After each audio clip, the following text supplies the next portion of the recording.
दोस्तों, आज फिर मैं नई परख के दर्शकों को सीधा संबोधित करने वाला हूं। हमेशा की तरह मेरी बात बिना किसी लाग लपेट के, बिना किसी हेर-फेर के सीधी और सटीक होगी। दोस्तों, आज अपनी बातचीत शुरू करने से पहले मैं अपने एक शुभेच्छु और इस तरह के सोशल मीडिया पे होने वाले कार्यक्रमों के एक बड़े अच्छे समीक्षक मित्र की टिप्पणी की चर्चा करना चाहूँगा। मेरे मित्र ने मुझसे पूछा है कि मैं हर बार जब मैं सीधी बात शुरू करता हूँ, तो यही इबारत क्यों दोहराता हूँ कि आज फिर मैं नई परख के दर्शकों को सीधा संबोधित करने वाला हूँ। हमेशा की तरह मेरी बात बिना किसी लाग लपेट के, बिना किसी हेर-फेर के सीधी और सटीक होगी। तो दोस्तों, हो सकता है कि मेरे कुछ मित्रों को, मेरे प्रशंसकों को, मेरे दोस्तों को कुछ ये लगता हो कि मैं बार-बार ये बात क्यों दोहराता हूँ। मैं ये मानता हूँ कि ये एक खास तरह का कार्यक्रम है, जिसके साथ मैं सीधे अकेले आप लोगों के साथ संवाद करता हूँ और जब मैं ये 2 पंक्तियाँ आपके सामने बोलता हूँ, तो इससे स्पष्ट हो जाता है कि मैं दरअसल आपको अपने इस कार्यक्रम की दुनिया में आमंत्रित कर रहा हूँ। तो ये 2 पंक्तियाँ एक तरह से इस कार्यक्रम का एक लोगो है। दोस्तों, अब मैं आज की सीधी बात शुरू करता हूँ। मैं आपको बताना चाहता हूँ और एक महत्वपूर्ण सूचना देना चाहता हूँ। इस महत्वपूर्ण सूचना के ऊपर देश की राजनीति का जो निकटतम भविष्य है, वो निर्भर करता है। दोस्तों, कांग्रेस के नेता राहुल गांधी ने तुरुप का इक्का चल दिया है। यह इक्का अगर चल गया, तो राहुल और कांग्रेस एक साथ 2 बाजियाँ जीत सकते हैं। एक बाजी है महात्मा गांधी के नाम पर बने ग्रामीण रोजगार गारंटी कार्यक्रम को वापस लाने की। दूसरी बाजी है दलितों के समर्थन के इर्द-गिर्द एक बार फिर गैर भाजपा विपक्षी एकता कायम करने की। इस बारे में मैं कई बार अ, आपके साथ चर्चा कर चुका हूँ। लेकिन इसमें बार-बार चर्चा करने की ज़रूरत है क्योंकि इस मुद्दे पर कांग्रेस का भविष्य निर्भर करता है। कांग्रेस कार्य समिति की हालिया बैठक में मनरेगा को फिर से वापस लाने के लिए एक राष्ट्रीय मोर्चा बनाने की कसम खाई गई थी। एक संघर्ष करने का व्रत लिया गया था। इन दोनों संकल्पों को पढ़कर कोई भी समझ सकता है कि ये लड़ाई केवल कांग्रेस पार्टी की होने नहीं जा रही है। इसका मकसद उन पार्टियों को कांग्रेस के साथ एक मंच पर लाना है, जो चुनाव लड़ती हैं और एक मंच पर लाना है, चुनाव लड़ती हैं और जो कभी इंडिया गठबंधन का हिस्सा थीं या आज भी हैं। साथ ही इसका एक और मकसद है कि वो देश भर में फैले ऐसे संगठनों को भी उसी मंच पर लाना चाहती हैं, जो दलितों में काम करते हैं, जो ग्रामीण इलाकों में देश के सबसे कमज़ोर तबके के लिए संघर्ष करते हैं। ये संगठन अपने झंडे पे चुनाव नहीं लड़ते। हाँ, उनके कुछ नेता, कुछ कार्यकर्ता ज़रूरी मौका मिलने पर दूसरी पार्टियों के भीतर जाकर चुनाव में अपना भाग्य आज़माते हैं। पर संगठन ये संगठन मुख्य तौर पर गैर चुनावी राजनीति करते हैं। जो भी हो, इन संगठनों का महत्व इसलिए है कि ये संगठन दलित समुदायों के भीतर गहराई से उतरे हुए हैं। कांग्रेस ने मनरेगा को लेकर इन सभी राज्यों में देश भर में आंदोलन का एक प्लान तैयार किया है। वह नए कानून से प्रभावित गरीबों को बताने जा रही है कि नया कानून मनरेगा को कमजोर करने की साजिश है। विकसित भारत जी राम जी कानून, जो नया कानून मोदी जी लाए हैं, उस कानून में सब कुछ दिल्ली में बैठी सरकार तय करेगी। लेकिन पहले जो मनरेगा था, वो ग्रामीण स्तर पर रोजगार की मांग के आधार पर चलता था। यानी वो डिमांड ड्रिवन था। अब अगर फंड खत्म हो गया, तो उसके बाद किसी को कोई काम नहीं मिलेगा। पहले गारंटी होती थी। अगर फंड खत्म हो जाता था, तो फंड की जुगाड़ की जाती थी, फंड को बुलाया जाता दोबारा हासिल किया जाता था और जब तक रोजगार नहीं मिलता था, तब तक मजदूरों को रोजगार न मिलने का मुआवजा भी मिलता था, क्योंकि मनरेगा के तहत मजदूरों को ये अधिकार प्राप्त था। महात्मा गांधी का नाम इस स्कीम से हटाना दुर्भाग्यपूर्ण है। कांग्रेस ये तर्क भी देगी। कांग्रेस कह रही है कि हम मनरेगा बचाओ संग्राम शुरू करने जा रहे हैं, ताकि हम राइट टू वर्क को प्रोटेक्ट कर सकें, यानी काम के अधिकार की रक्षा कर सकें। किसानों, पिछड़ों और दलितों के सम्मान की रक्षा काम के अधिकार की रक्षा के साथ जुड़ी हुई है। दोस्तों, राहुल गांधी जानते हैं, मल्लिकार्जुन खड़गे जानते हैं, कांग्रेस जानती है और दूसरी गैर भाजपा पार्टियां भी जानती हैं कि मनरेगा दरअसल सबसे ज्यादा ग्रामीण दलितों को लाभ पहुंचाने वाला कार्यक्रम था। अगर कोई दलित है, गांव में रहता है, अकुशल मजदूर है, तो वह दरअसल खेत मजदूरों समेत अन्य क्षेत्रों में मजदूरी करने वाला ग्रामीण सरभारा हुआ, जिसको राजनीति शास्त्र की भाषा में कहते हैं रूरल प्रोलेटेरियत हुआ। मनरेगा इन्हीं भारत माता की संतानों को रोजगार मुहैया कराने का काम करता था। अगर कांग्रेस के इस आंदोलन के जरिए मोदी सरकार पर मनरेगा को वापस लाने का मकसद पूरा किया जा सका, तो समझिए कि ग्रामीण दलित जनता भाजपा के दायरे में अगर थोड़ी बहुत है, तो वहां से बाहर आ जाएगी। वह या तो कांग्रेस से जुड़ेगी या अन्य विपक्षी दलों से जुड़ेगी। जाहिर है कि इससे भाजपा के वोट कम होंगे। जिस हिंदू एकता की भाजपा कल्पना करती है, वो हिंदू एकता भंग होगी। हिंदू राजनीतिक एकता, हिंदुत्ववादी एकता, वो भंग होगी। गैर भाजपा दलों के वोट बढ़ेंगे। साथ में यह संघर्ष करते करते एक बार फिर उसी इंडिया गठबंधन की तस्वीर उभर सकती है, जो 2024 के लोकसभा चुनाव के बाद कहीं दब गई है। कांग्रेस ने आज काम के अधिकार की रक्षा करने के लिए इसी मनरेगा बचाओ संग्राम की राष्ट्रव्यापी शुरुआत की। यह मुहिम 10 जनवरी से 25 फरवरी तक चलने वाली है, यानी पूरे 15 दिन तक ये मुहिम चलेगी। इसके कार्यक्रम की जो घोषणा की गई है, उस पर पहली नजर डालने से ही साफ लगता है कि कांग्रेस इसके बारे में कितनी गंभीर है। कांग्रेस ने इस आंदोलन के जरिए साफ तौर पर 3 मांगे रखी हैं। पहला, विकसित भारत जी राम जी कानून तुरंत वापस लिया जाए। दूसरा, महात्मा गांधी मनरेगा कानून को अधिकार आधारित कानून के तौर पर फिर से बहाल किया जाए। नंबर 3, काम के अधिकार और उसके से जुड़े हुए पंचायतों के अधिकार को बहाल किया जाए। कांग्रेस कहती है कि इसीलिए हमने एक देशव्यापी मनरेगा बचाओ अभियान शुरू किया है, क्योंकि मनरेगा बचाओ कोई चैरिटी नहीं है, यह एक कानूनी गारंटी है। सबसे गरीब करोड़ों लोगों को उनके अपने गांवों में इस कानून के कारण काम मिला। भूख और मजबूरी के कारण उनका जो पलायन होता था, वो उस पलायन में कमी आई। ग्रामीण स्तर पर, ग्राम स्तर पर मजदूरी बढ़ी और महिलाओं की आर्थिक गरिमा, महिलाओं का आर्थिक सशक्तिकरण भी हुआ।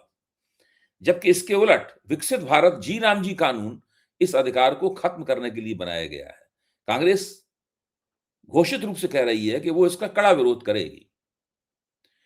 कांग्रेस कह रही है कि अगर विकसित भारत जी राम जी कानून को चलने दिया गया, तो रोजगार के लिए गारंटी का अधिकार समाप्त हो जाएगा, बल्कि चुनी हुई पंचायतों से केवल एक साधारण सी अनुमति ले ली जाएगी। उसके बाद पंचायतों की भूमिका भी समाप्त हो जाएगी।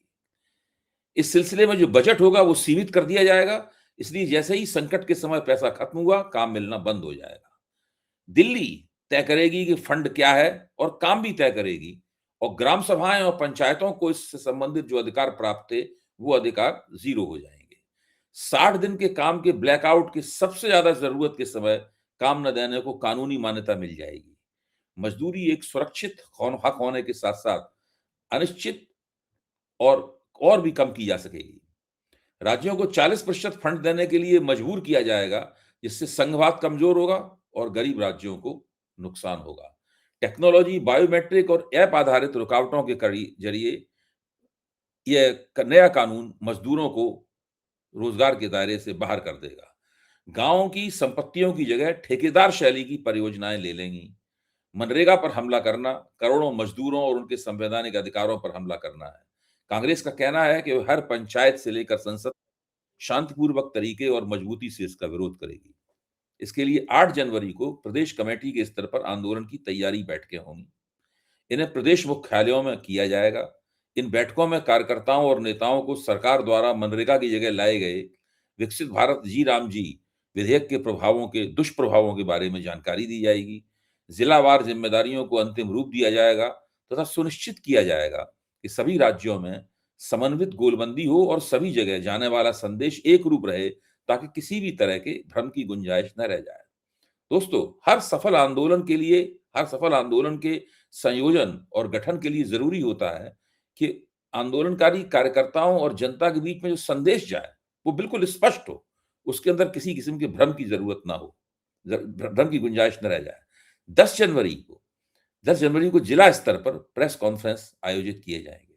सभी जिला कमेटी कार्यालयों में जिला स्तर पर अभियान के औपचारिक आरंभ प्रेस कॉन्फ्रेंसें होंगी तथा प्रस्तावित कानून के ग्रामीण रोजगार और लोगों की जीविकाओं पर पड़ने वाले दुष्प्रभावों के प्रति मीडिया को संवेदनशील बनाया जाएगा। 11 जनवरी को जिला स्तर पर एक दिवसीय उपवास तथा प्रतीकात्मक विरोध आयोजित होंगे। जिला मुख्यालयों या प्रमुख सार्वजनिक स्थलों जैसे महात्मा गांधी की मूर्ति या डॉक्टर बी.आर. अम्बेडकर की प्रतिमाओं के पास पार्टी नेता, निर्वाचित प्रतिनिधि और मनरेगा श्रमिक मिलकर एक दिवसीय उपवास करेंगे। 12 जनवरी से 29 जनवरी तक पंचायत स्तर पर जनसंपर्क चलेगा। सभी ग्राम पंचायतों में पंचायत स्तर की चौपालें और जनसंपर्क कार्यक्रम आयोजित किए जाएंगे। इस चरण के दौरान कांग्रेस अध्यक्ष मल्लिकार्जुन खड़गे तथा नेता प्रतिपक्ष राहुल गांधी के पत्र ग्राम प्रधानों, पूर्व ग्राम प्रधानों, रोजगार सेवकों और मनरेगा श्रमिकों तक पहुंचाए जाएंगे। साथ ही विधानसभा स्तर पर नुक्कड़ सभाएं होंगी, पर्चा वितरण किया जाएगा। 30 जनवरी को वार्ड और खंड विकास स्तर पर शांतिपूर्ण धरने आयोजित होंगे, जिनमें अहिंसा, संवैधानिक मूल्यों और काम के अधिकार पर जोर दिया जाएगा। 31 जनवरी से 6 फरवरी तक जिला स्तर पर मनरेगा बचाओ धरने होंगे। जिला मजिस्ट्रेट कार्यालयों के दफ्तरों पर धरने आयोजित किए जाएंगे। फिर इसके बाद विकसित भारत जी राम जी विधेयक को वापस लेने और मनरेगा को उसके मूल स्वरूप में बहाल करने की मांग करते हुए ज्ञापन सौंपे जाएंगे। दोस्तों, 7 फरवरी से यह आंदोलन विधानसभा स्तर पर पहुंच जाएगा। 7 से 15 फरवरी तक राज्य स्तरीय विधानसभा घेराव होगा। प्रदेश कमेटी के नेतृत्व में राज्य स्तर पर विधानसभाओं का घेराव करते हुए अधिकतम गोलबंदी के जरिए केंद्र सरकार द्वारा ग्रामीण मजदूरों के प्रति जिम्मेदारी से पल्ला झाड़ने की नीति और राज्यों पर डाले जा रहे बोझ को उजागर किया जाएगा। 16 से 25 फरवरी तक क्षेत्रीय स्तर पर अखिल भारतीय कांग्रेस कमेटियां रैली करेगी। इस अभियान के समापन के रूप में ऑल इंडिया कांग्रेस कमेटी द्वारा 4 प्रमुख क्षेत्रीय रैलियों का आयोजन भी होगा।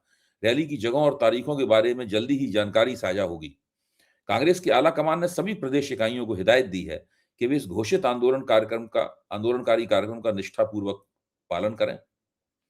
प्रत्येक स्तर पर अधिकतम गोलबंदी की जाए तथा पूरे अभियान में मीडिया से लगातार संवाद किया जाए और जनसंपर्क बनाए रखा जाए। आंदोलन ठीक से हो, कोई गफलत न हो, केवल खानापुरी न की जाए। इसलिए सभी प्रदेश कांग्रेस कमेटियों को निर्देश दिया गया है कि वे मनरेगा बचाओ संग्राम को पार्टी का एक प्राथमिक संगठनात्मक और राजनीतिक कार्यक्रम माने। कांग्रेस ने तय किया है कि आंदोलनकारी कार्यक्रम की मॉनिटरिंग के लिए प्रदेश कमेटी के अध्यक्ष प्रत्येक चरण की प्रभावी योजना, क्रियान्वयन और निगरानी के लिए राज्य स्तरीय समन्वय कमेटियों का गठन करेंगे। जिला कांग्रेस समितियां जिला और ब्लॉक स्तर पर इसी प्रकार की समन्वय टीमें बनाई जाएंगी ताकि कार्यक्रम का सुचारू क्रियान्वयन सुनिश्चित हो। आलाकमान ने निर्देश भी जारी किया है कि प्रदेश कमेटी को यह सुनिश्चित करना होगा कि पार्टी नेताओं, विधायकों, सांसदों, निर्वाचित प्रतिनिधियों, अग्रिम संगठन के पदाधिकारियों, विभागों और जमीनी कार्यकर्ताओं की सभी गतिविधियों में अधिकतम भागीदारी हो। उन मनरेगा श्रमिकों, महिला श्रमिकों, दलितों, आदिवासियों, सीमांत किसानों और भूमिहीन मजदूरों को गोलबंद करने के लिए खास कोशिशें की जाएं जो नए कानून से सीधे प्रभावित होने वाली हैं। अब आपने आंदोलन का ये जो ब्यौरा सुना है, इससे आपको समझ में आ रहा होगा कि कांग्रेस शायद बहुत लंबे अरसे के बाद में पूरे देश में बिना किसी अपवाद के जिला स्तर से लेकर, प्रदेश स्तर से लेकर, जिला स्तर से लेकर ग्राम पंचायत स्तर तक एक सघन आंदोलनकारी कार्यक्रम लेने के लिए जा रही है। इससे कांग्रेस को सबसे बड़ा फायदा ये होगा, ये पूरा आंदोलन कैसे कांग्रेस करेगी। भाई, राहुल गांधी कोई पदयात्रा करते हैं तो उनके साथ जोश में आकर बहुत सारे कांग्रेस कार्यकर्ता जुड़ जाते हैं, काफी चमक पैदा होती है, लगता है काफी भीड़ है और लगता है कि अब मोदी सरकार ढहने ही वाली है राहुल गांधी की पदयात्रा के दबाव में। लेकिन इस आंदोलन में हर जगह राहुल गांधी नहीं होंगे, हर जगह मल्लिकार्जुन खड़गे भी नहीं होंगे।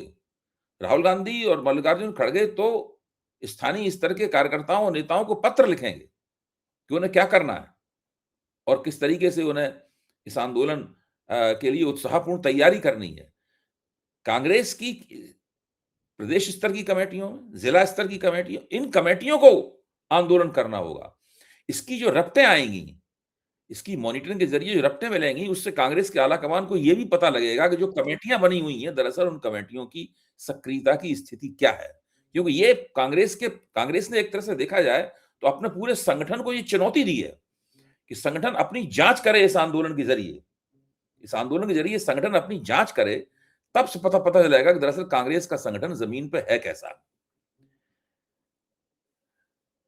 अब सवाल यह भी है इसमें कि कांग्रेस के इस आंदोलन की प्रतिक्रिया में सरकार क्या करेगी। क्या वह इस शांतिपूर्ण आंदोलन का दमन करेगी, गिरफ्तारियां करेगी, मुकदमे कायम करेगी, आखिर करेगी क्या?